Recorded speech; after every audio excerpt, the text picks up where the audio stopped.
Boa noite, família. Hoje nós vamos estar refletindo sobre o Salmo 95. É um salmo que ele nos chama a louvar, a adorar o nosso Deus com reverência. Por quê? Porque o nosso Deus é o nosso Salvador, é o nosso pastor, o nosso libertador. Vocês imaginem, nós estando aqui na terra, passando por um local, vamos pensar lá no Rio Araguaia, andando num barco, de repente esse barco afunda e nós começamos a ficar inseguros e perceber que nós estamos cada hora, parece que vamos morrer, né? Aí aparece alguém para nos ajudar. Que maravilha, né? Aquela pessoa nos tirou daquele momento que a gente poderia até morrer. Aquele momento onde nós vamos continuar essa vida aqui na Terra. Agora vocês imaginem o nosso pastor, aquele que nos tirou das trevas para a verdadeira luz. Como não louvá-lo? Como não engrandecê-lo, agradecê-lo por tantos benefícios, além de sermos obedientes a Ele em cada momento da nossa vida, né? Nós vamos ler primeiro o Salmo 95, do 1 ao 6. Do 1 ao 6, tá? Venham, cantemos ao Senhor com alegria. Aclamemos a rocha da nossa salvação. Vamos à presença dele com ações de graça. Vamos aclamá-lo com cânticos de louvor, pois o Senhor é o grande Deus, o grande Rei acima de todos os deuses. Nas suas mãos estão as profundezas da terra, os cumes dos montes lhe pertencem. Dele também é o mar, pois ele o fez. As suas mãos formaram toda a terra. Venham, adoremos, prostrados, e ajoelhemos diante do Senhor, o nosso Criador. Então, gente, aqui, adorar com alegria, com reverência, com sinceridade, que o nosso coração esteja voltado para essa adoração, porque o que sai da nossa boca venha do nosso coração, aquele sentimento de amor, de gratidão, não é? É isso que ele quer de nós, né? Ele é a rocha, está falando aqui onde nós lemos que ele é a rocha da nossa salvação, nos leva para a vida eterna com ele, nos tira dessa lama do pecado. Adorá-lo com ações de graça, agradecendo pelos feitos dele em cada momento da nossa vida. Ele é o nosso Deus. Ele tem o domínio sobre tudo aqui na terra.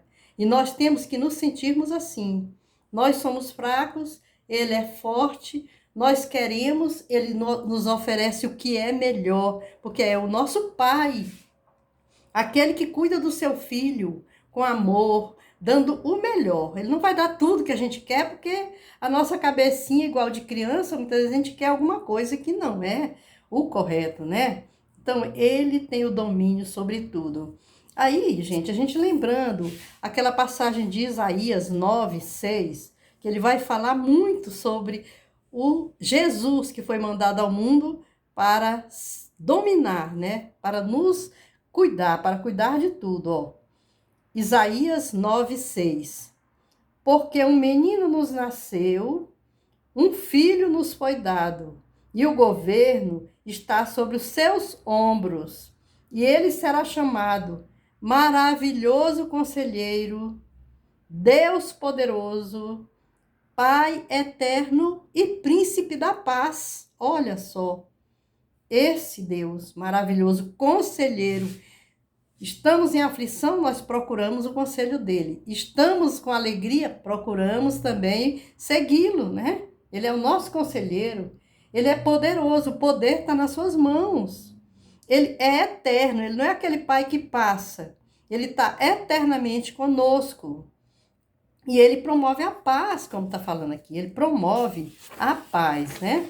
muito importante a gente estar louvando a nosso Deus que nos faz tudo e é tudo para nós, né? Agora, o versículo 7, eu vou repetir um pedaço, eu vou ler, né, ele. Ele é o nosso Deus e nós somos o povo do seu pastoreio, o rebanho que ele conduz. Ele é o nosso Criador. Então, gente, aqui, ele é que é o nosso Deus. Nós somos o seu povo. Ele é o nosso pastor. Ele cuida de nós. Ele nos criou e criou tudo maravilhoso para nós, né? E ele cuida de tudo e de nós. Em todos os momentos, ele está focado na gente, né?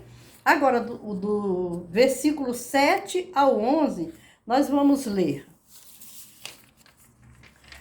Pois ele é nosso Deus e nós somos o povo do seu pastoreio, o rebanho que ele conduz. Hoje, se vocês ouvirem a sua voz, não endureçam o coração, como em Meribá, como aquele dia em Massá, no deserto, onde os seus antepassados me tentaram, pondo-me à prova, apesar de terem visto o que eu fiz.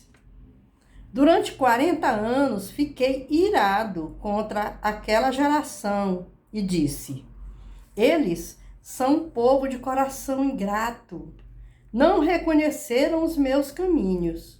Por isso, jurei na minha ira, jamais entrarão no meu descanso.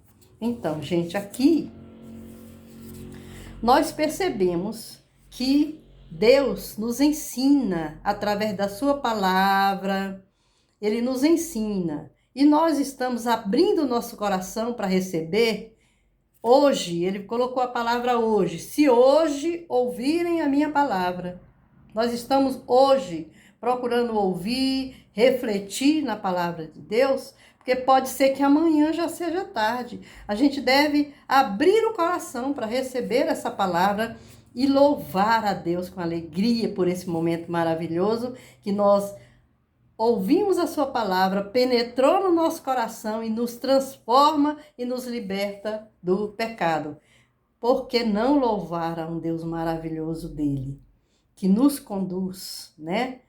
Com muito cuidado, ele nos conduz. A gente não deve duvidar. Muitas vezes a gente fica passando por um momento que a gente acha que a gente tem força para resolver. Aí a gente duvida. Ele não quer que a gente duvide. Vocês viram aqui essa passagem bíblica que foi citada aqui, que aconteceu no passado, ela está em Números 20, de 1 a 13, e Êxodo 17, de 1 a 7. Nós não vamos ler, nós vamos fazer só um pequeno comentário, né? Aqui, olha, o povo naquela época, ele estava passando ali, eles estavam vindo de Israel e passando no Egito, né? Passando por ali. E eles eram dirigidos, eu falei errado, aquele povo do Egito estavam passando em Israel, né? E ali, eles estavam sendo dirigidos por quem? Por Moisés e Arão. Estavam sendo dirigidos por Moisés e Arão. Só que naquele momento que eles estavam passando ali, eles sentiram sede porque não tinha água para beber. A região estava seca, seca. O que eles fizeram? Eles não pediram a direção. Eles murmuraram, eles brigaram contra Moisés, queriam até apedrejar Moisés. Aí o que Moisés fez? Moisés foi jogá-lo fora? Não. Moisés foi conversar com Deus. Aí Moisés conversou com Deus, perguntou o que ele poderia fazer. Aí Deus deu a direção para ele e ele fez. Então, ele chegou até naquele local com aquele bordão e mandou que a água chegasse ali. E jogou bastante água e aquele povo ficou farto e todos os animais que estavam ali beberam daquela água. Será que quando acontece isso, que a gente pede alguma coisa a Deus, a gente agradece depois? louvando a Ele, exaltando o seu nome, temos que fazer isso. Isso aqui é um exemplo para nós, que muitas vezes acontece com a gente.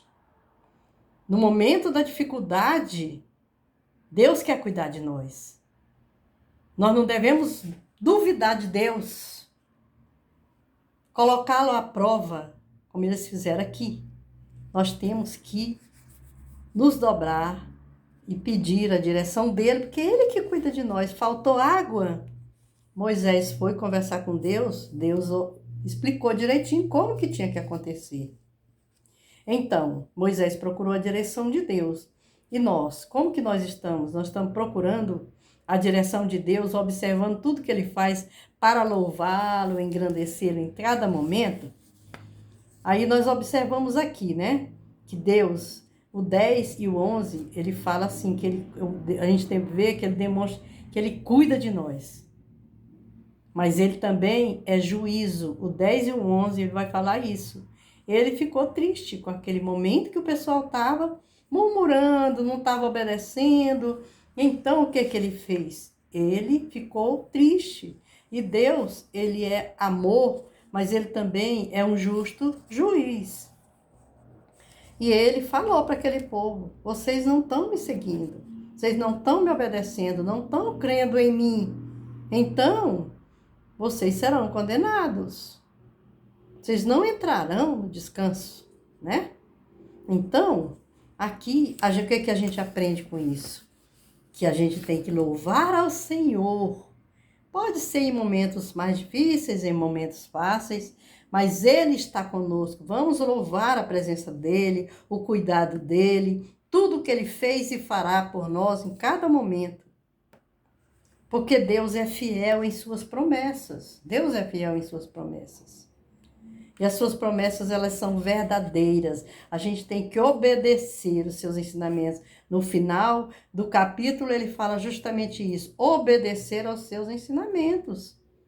A gente tem que obedecer. Como é que eu vou louvar distraidamente, sem obedecer ao Senhor? Não estou louvando. Estou simplesmente abrindo a boca e cantando de qualquer jeito.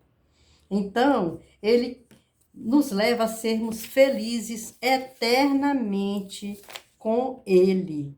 Isso é muito, muito importante para nós, né? Deus nos chama a isso, a sermos próximos dEle, alegrar-nos com Ele, louvá-lo, engrandecê-lo de coração. Gente, vamos procurar fazer isso? Vamos nos examinar, vamos procurar mudar naquilo que é necessário, né? Amém?